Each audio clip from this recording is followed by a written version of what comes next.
placement, the types of materials that were there or not there, ways they were presented, etc. So what kind of roles did the materials play in this activity?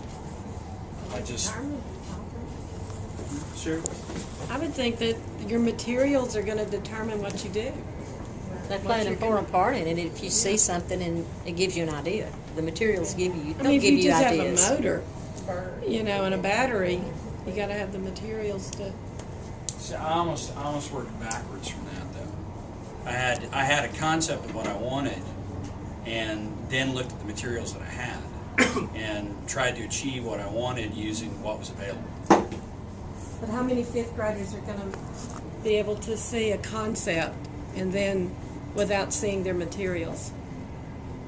I think a lot of them. That's the thing. They're all going to learn differently. Yeah, everybody's different. That's true. But I mean, watching like my 4-year-old watching things that she draws that just come out of her imagination. I mean that's. I think that especially in children because they're freer. Who said genius is the ability to recall childhood at will? But I mean, kids have I think a lot more imagination than we do. So I think a lot of times. The imagination, but not the skills to put it together. Unless they know what they're going to put it together. They have the imagination to do it, but if they see an object like this, that increases their imagination. Well, I can also do that, or I can do this. It gives them options to channel their imagination. Well, can I ask you a question? Yeah. So you thought of an idea and then you looked for the materials to make it? Yeah. Did you find the materials that you needed to make Not anything? everything. What were you missing? I really wanted something that I could adjust somehow, so I had to kind of cobble something together. Like adjust how? Well, like the throw arm, and in a way, I guess I did because I cut this down. So but what I wanted something is I wanted to make something that I could adjust at will, and I wanted a switch. So I had to create that. Yeah. And so I had all these concepts of things that I wanted it to have, and I'm limited by what is available, but I still went with my original idea. I had a concept too, very simple, not anything like that. All I wanted was my fan to blow ribbons. Initially I just wanted to see the materials move. I wanted to manipulate their movement, and there were no ribbons for me to tie on my little strawberry basket. So then I thought, I'll do puffballs and I'll make them move. Did you think that after you saw the puffballs? I thought of puffballs after I looked on the table and there were no ribbons. I think there seems to be two categories of materials. You have your art materials, which promotes artistic decoration, and then you have the more functional materials where, a fan or a switch or something like that, which would promote more technical exploration. And so I think a sampling of both, or maybe you could focus more on technical materials to see how that's explored, and then But over here, like More the on craft art sticks, materials. it's just the gliders, and so I mean that's kind of scientific as well as artistic, I guess. And then the CD, you used it as a smooth surface to move around quietly. And so there again, that can be a combination of both, I guess. Since Transformers are such a big deal with children, I think that they would probably be able to really build on that idea, but I would think they'd have to see what they had to build with before they could do that. If you're doing this in a formal setting again, or if teachers are doing this, they're going to have some background to be comfortable enough to let the kids function within a non-directed kind of thing. They're facilitating, and so there are 2 teachers' guides on electricity where you're actually learning how to put circuits together. And one's the GEMS guide, electrical connections, and the other is an AIMS guide. One of them's electrical connections and the other is something else, but it's GEMS and AIMS, and they're both on electricity. I recommend the GEMS one, but there are some functional pieces in the AIMS guide that's really good too.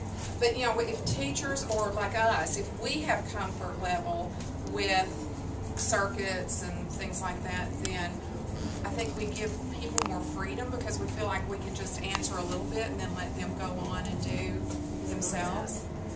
So something important about having individual experience with it even before. Right. Well, yeah, look at it from the kids' aspect. If they look at you and think you don't know what you're talking about, they're done. Yeah. It's blood in the water.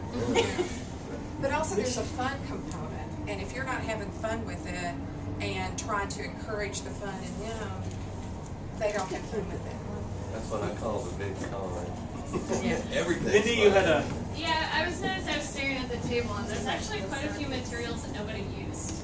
Nobody used the binder clips, nobody used yarn, nobody used rubber bands, the material that's not suckers. I started to use a binder clip. I thought that was.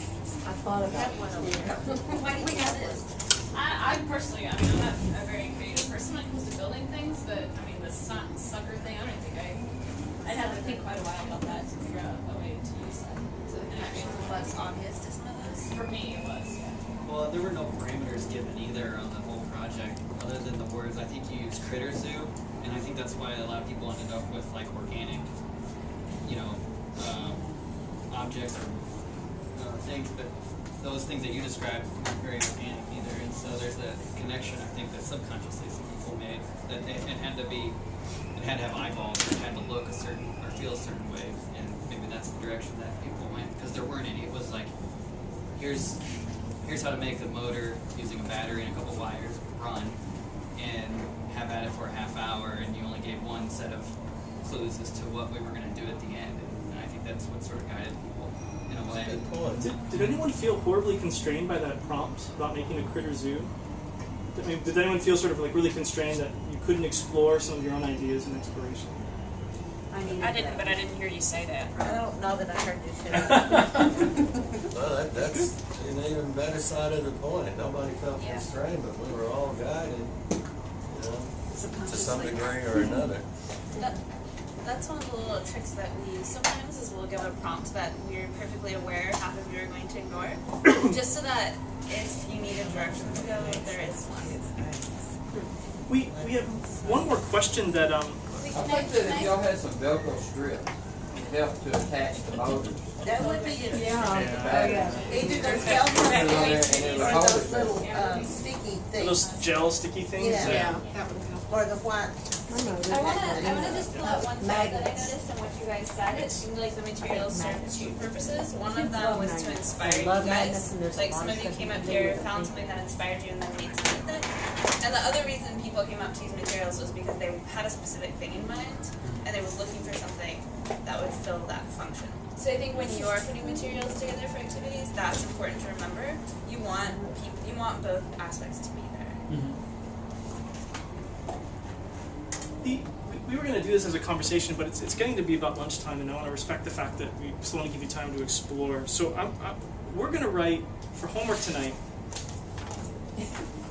because we get to do homework. We'll write a prompt up here on the. I'll read it. We'll write it up here. Just want you to spend 5 or 10 minutes, no more time, exploring one question. I'm going to do the middle one. Explore one question.